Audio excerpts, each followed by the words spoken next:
ഒരുപാട് കാലങ്ങൾക്ക് ശേഷം ഞാൻ എൻ്റെ വീട്ടിൽ കുറച്ച് ദിവസം നിൽക്കാനായിട്ട് പോയിട്ടുണ്ടായിരുന്നു. ഇപ്പോഴല്ല, കുറച്ച് ദിവസമായി. പക്ഷേ വീഡിയോ അപ്ലോഡ് ചെയ്യാൻ ഇപ്പോഴാണ് പറ്റിയത്. അപ്പോൾ എടുത്തിട്ടുണ്ടായിരുന്നൊരു വീഡിയോ ആണിത്. ഫോണിൽ ഇങ്ങനെ കിടന്നപ്പോൾ അപ്ലോഡ് ചെയ്തേക്കാം, ചുമ്മാ അങ്ങനെ കയ്യിൽ വെച്ചുകൊണ്ടിരിക്കേണ്ടെന്ന് കരുതി. അപ്പോൾ രാവിലെ എഴുന്നേറ്റ് കഴിഞ്ഞാൽ ആളിതാ ലൂക്ക ഉണ്ടായിരുന്നു എൻ്റെ കൂടെ വീട്ടിൽ. കാരണം ഞാൻ അത്രയും ദിവസമൊക്കെ മാറി നിൽക്കുമ്പോൾ എന്തായാലും അവനെ കൊണ്ടേ പോവുകയുള്ളൂ. അവനെ ഇവിടെ തനിച്ചിട്ടിട്ട് പോവാറില്ല. അപ്പോൾ നേരം വെളുത്ത് ഞാൻ എഴുന്നേറ്റ് കഴിഞ്ഞാൽ ആൾക്ക് ആദ്യം ഫ്രണ്ട് ഡോർ തുറന്നിട്ട് കൊലായിൽ പുറത്തേക്ക് നോക്കി ഇങ്ങനെ വന്നിരിക്കണം. വേറെ ഒന്നിനുമല്ല, ഞങ്ങളുടെ അവിടെ പുഴയുടെ സൈഡാണ്. അപ്പോൾ രാവിലെ ആകുമ്പോൾ ഈ കുറുക്കന്മാരൊക്കെ ഇങ്ങനെ പോകും. അപ്പോൾ അതൊക്കെ നോക്കിയിരിക്കാൻ വേണ്ടിയിട്ടാണ് ആളിങ്ങനെ വന്നിരിക്കുന്നത്. അപ്പോൾ അനിയനും മക്കൾക്കൊക്കെ ചോറൊക്കെ കൊണ്ടുപോകാനുണ്ടായിരുന്നു. അപ്പോൾ അതുകൊണ്ട് രാവിലെ തന്നെ എല്ലാ പരിപാടിയും, ചായയുടെ പരിപാടിയും ചോറിൻ്റെ പരിപാടിയും എല്ലാം കഴിയും. അപ്പോൾ കുറച്ച് ഞണ്ട് കിട്ടിയിട്ടുണ്ടായിരുന്നു. ഞണ്ടൊക്കെ മേടിച്ചിട്ടുണ്ടെങ്കിൽ മക്കളുണ്ടെങ്കിൽ അതെങ്ങനെയെങ്കിലുമൊക്കെ കഴിച്ചു പോയിക്കോളും, അല്ലെങ്കിൽ സാധനമൊക്കെ അങ്ങനെ കിടക്കും. അപ്പോൾ ഈ മുറ്റടിക്കലിന് ശേഷം ഞാൻ കുറച്ചധികം ദിവസത്തേക്ക്, ഒരു 2-3 ആഴ്ചത്തേക്ക് തല പൊന്തിച്ചിട്ടില്ല. കാരണം വീട്ടിൽ ചെന്ന ഒരു സമയത്ത് രാവിലെ നേരത്തെ മുറ്റടിച്ച് അത് കഴിഞ്ഞല്ലോ എന്ന് കരുതിയിട്ട് നേരത്തെ മുറ്റടിക്കാൻ വേണ്ടി ഇറങ്ങിയതാണ്. പക്ഷേ ആ മഞ്ഞ് എനിക്ക് തീരെ പറ്റിയിട്ടുണ്ടായിരുന്നില്ല. കുറച്ച് ദിവസത്തേക്ക് സൗണ്ട് പോലും ഇല്ലായിരുന്നു. ഇപ്പോഴും ഞാൻ അതിൽ നിന്ന് അങ്ങോട്ട് ശരിയായിട്ട് മാറിയിട്ടില്ല. അതാണ് എൻ്റെ അവസ്ഥ. പിന്നെ ഞാൻ വീട്ടിൽ പോയിട്ടുണ്ടായിരുന്നത് അമ്മയ്ക്ക് വയ്യാത്തതുകൊണ്ട് കുറച്ച് ദിവസം അമ്മനെ നോക്കാൻ വേണ്ടിയിട്ടായിരുന്നു. അതുകൊണ്ടാണ് ഇത്ര വളർച്ചയൊക്കെ നീച്ച് ഞാൻ മുറ്റമൊക്കെ അടിക്കുന്നത്. അല്ലെങ്കിൽ വീട്ടിൽ പോയാൽ ഇങ്ങനെ മുറ്റടിക്കൽ രാവിലെ എഴുന്നേൽക്കുക, ഒരു 9 മണിയൊക്കെ ആയിട്ട് വീട്ടിൽ നിന്ന് എഴുന്നേൽക്കുക എന്നല്ലാതെ അങ്ങനെയൊന്നുമില്ല. അപ്പോൾ അമ്മയും കൊണ്ട് ഡോക്ടറെ അടുത്ത് പോകാനുണ്ടായിരുന്നു. അപ്പം നമ്മൾ അന്ന് ഹോസ്പിറ്റലൊക്കെ പോയി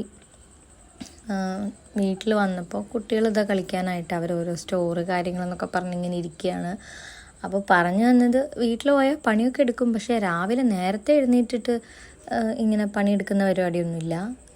ബാക്കി കുക്കിങ്ങും കാര്യങ്ങളൊക്കെ അമ്മ തന്നെ നോക്കും. അല്ലാതെ അടിച്ച് വാരി കൊടുക്കുക, തുടച്ചു കൊടുക്കുക, അങ്ങനെ എന്തെങ്കിലും ചെറിയ ഹെൽപ്പും കാര്യങ്ങളൊക്കെ ചെയ്ത് കൊടുക്കുന്നേ ഉള്ളൂ. ഇതിപ്പോൾ അമ്മയ്ക്ക് തീരെ അമ്മ റെസ്റ്റിലായിരുന്നു. അപ്പോൾ അതുകൊണ്ട് വീട്ടിൽ പോയതുകൊണ്ടാണ് ഇങ്ങനെ രാവിലെയൊക്കെ എഴുന്നേറ്റ് മുറ്റമൊക്കെ അടിക്കുന്നത്. അപ്പോൾ അതൊക്കെ കഴിഞ്ഞ് ലീവുള്ള ദിവസം ഒന്ന് വന്നപ്പോൾ, ഇതിപ്പോൾ ഒറ്റ ദിവസത്തെ ഡേ ഇൻ മൈ ലൈഫ് അല്ല കേട്ടോ, 2 ദിവസത്തെയാണ്. അപ്പോൾ ലീവുള്ള ദിവസം വന്നപ്പോൾ കുറച്ച് ഇതിൻ്റെ പേരെന്തായിരുന്നു, രക്തചന്ദനോ അങ്ങനെ എന്തോ ഒരു സാധനമാണ്. അപ്പോൾ അതിൻ്റെ പൗഡർ കിട്ടിയപ്പോൾ അതൊക്കെ നന്നായിട്ട് മിക്സ് ചെയ്ത് കുട്ടികൾക്കൊക്കെ ഒന്ന് ഇട്ട് കൊടുത്തു.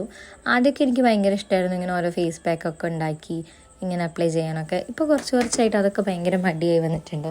സെൽഫ് കെയർ ഒക്കെ വളരെ കുറഞ്ഞിട്ടുണ്ട്. അങ്ങനെ കാര്യങ്ങളൊക്കെ ചെയ്യാനായിട്ട് ഭയങ്കര മടിയായിട്ടുണ്ട്. പക്ഷെ എന്നാലും എപ്പോഴെങ്കിലുമൊക്കെ നമ്മളിതൊക്കെ ഒന്ന് ചെയ്ത് നോക്കണം. പ്രത്യേകിച്ച് നമ്മളെ മക്കൾക്ക്. അവർ ഈ വെയിലത്തൊക്കെ സ്കൂളിലൊക്കെ പോയി കളിച്ച് ആകെ ടാൻ അടിച്ചിട്ടാണ് വരിക. അപ്പോൾ നമുക്ക് സമയം ഉണ്ടാക്കി ഈ സൺഡേസിലൊക്കെ എന്തെങ്കിലുമൊക്കെ ഒരു പാക്കൊക്കെ ഇട്ട് കൊടുക്കുക. അപ്പോൾ കുറച്ച് ബാക്കി വന്നത് ഞാനും എടുത്തിട്ട് കളയണ്ടല്ലോ എന്ന് കരുതിയിട്ടതാണ്. അല്ലാതെ ഇതിനോടുള്ള ഒരു മൂടൊക്കെ പോയി. അപ്പോൾ അതിനുശേഷം കുറച്ച് ചെറിയുള്ളിയും, ഇത് എൻ്റെ ലൂക്കേൻ്റെ കാറ്റ് ലിറ്ററാണ്, അപ്പോൾ അതും ഉണക്കാൻ വെച്ചിട്ടുണ്ടായിരുന്നു. ഇപ്പം നമ്മളവിടെ എല്ലായിടത്തും നോക്കിയാലും ചെറിയുള്ളി ഭയങ്കര വില കുറഞ്ഞ് കിട്ടാനുണ്ട്. അപ്പോൾ ഉള്ളിക്ക് വില കൂടിയതുകൊണ്ട് തന്നെ എല്ലാവരും ചെറിയുള്ളി കുറേ വാങ്ങിച്ചങ്ങ് സ്റ്റോർ ചെയ്യും. അപ്പോൾ അതൊന്ന് ഉണക്കി വെച്ച് കഴിഞ്ഞാൽ കുറച്ചധികം കാലം ഇരിക്കും. അങ്ങനെ ഞങ്ങൾ ഫേസ് പാക്കൊക്കെ ഇട്ട് ഒരു ഫോട്ടോ ഒക്കെ എടുക്കാൻ വേണ്ടി റെഡി ആയതാണ്. എനിക്ക് ഫേസ് പാക്ക് ഇട്ട് കഴിഞ്ഞാൽ പെട്ടെന്ന് തന്നെ എനിക്ക് ഭയങ്കര ഇറിറ്റേഷൻ വരും. അതുകൊണ്ട് ഞാൻ പെട്ടെന്ന് തന്നെ കഴുകി കഴിഞ്ഞിട്ടുണ്ട്. എനിക്കധികം നേരം ഇത് വെക്കുക എന്ന് പറഞ്ഞാൽ ഭയങ്കര ഇറിറ്റേഷനുള്ളൊരു കാര്യമാണ്. അപ്പം ഞാൻ പെട്ടെന്ന് തന്നെ അതൊക്കെ കഴുകി. പക്ഷെ എന്ത് തന്നെയായാലും പെട്ടെന്ന് കഴുകിയാലും നന്നായിട്ട് ടാനൊക്കെ മാറാൻ നല്ല സാധനമാണ് കേട്ടോ. അപ്പോൾ അതാ മക്കൾ പിന്നെ കുറച്ചധികം നേരം അവർ വെച്ചായിരുന്നു. അവർ ടി വി ഒക്കെ കണ്ടിരുന്ന് കുറേ നേരം കഴിഞ്ഞപ്പോൾ എനിക്ക് തന്നെ മറന്നുപോയി. ഞാൻ ഓരോ പണിയിലായപ്പോൾ എനിക്കത് റിമൂവ് ചെയ്യാൻ പറയാൻ മറന്നുപോയി. അങ്ങനെ കുറച്ച് കഴിഞ്ഞപ്പോൾ അവരെന്നെ വന്നിട്ട് അതൊക്കെ കഴുകി കളഞ്ഞിട്ടുണ്ട്. ഒരു 2 മിനിറ്റ് കൊണ്ട് കഴുകി കളയേണ്ട സാധനമാണ് ഇവർ ഈ വെച്ചിരുന്ന് 1-2 മണിക്കൂറിലേക്ക് എടുക്കുന്നത്. വെള്ളത്തിൽ കളിക്കാൻ ഇറങ്ങിക്കഴിഞ്ഞാൽ പിന്നെ 2 പേർക്കും ഒരു ലിമിറ്റും ഇല്ല.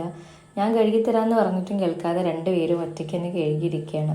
അപ്പോൾ ഇതൊക്കെ കഴിഞ്ഞിട്ട് വേണം 2 പേരൊന്ന് കുളിപ്പിക്കാൻ. സൺഡേസിലാണ് നമ്മൾ നന്നായിട്ട് എണ്ണയൊക്കെ ഇട്ട് കുളിക്കുന്നത്. അല്ലാത്ത ദിവസം സ്കൂളിൽ പോകുന്നതുകൊണ്ട് ഓവർ എണ്ണയൊന്നും തേച്ച് കൊടുക്കാറില്ല. അധികം എണ്ണയൊക്കെ തേച്ച് വെയിലൊക്കെ കൊണ്ടു കഴിഞ്ഞാൽ പിന്നെ അപ്പോൾ പെട്ടെന്ന് തന്നെ ഇവർക്ക് പനി വരും. എന്താണെന്നറിയില്ല, ഇവർക്ക് ഇപ്പോൾ എണ്ണ തേച്ചൊന്ന് കുളിച്ച് കഴിഞ്ഞാൽ തന്നെ മക്കൾക്ക് 2 പേർക്കും പെട്ടെന്ന് അത് തീരെ പറ്റില്ല, പെട്ടെന്ന് പനിയൊക്കെ വരും. അപ്പോൾ ഞാനും എൻ്റെ കുളിയൊക്കെ കഴിഞ്ഞു. വീട്ടിലെത്തി കഴിഞ്ഞാൽ പിന്നെ ആകെ ഒരു കോലമാണ്. കാരണം ഞാൻ അധികം വീട്ടിലെത്തി അമ്മേൻ്റെ നൈറ്റിയൊക്കെയാണ് എടുത്തിടാറ്.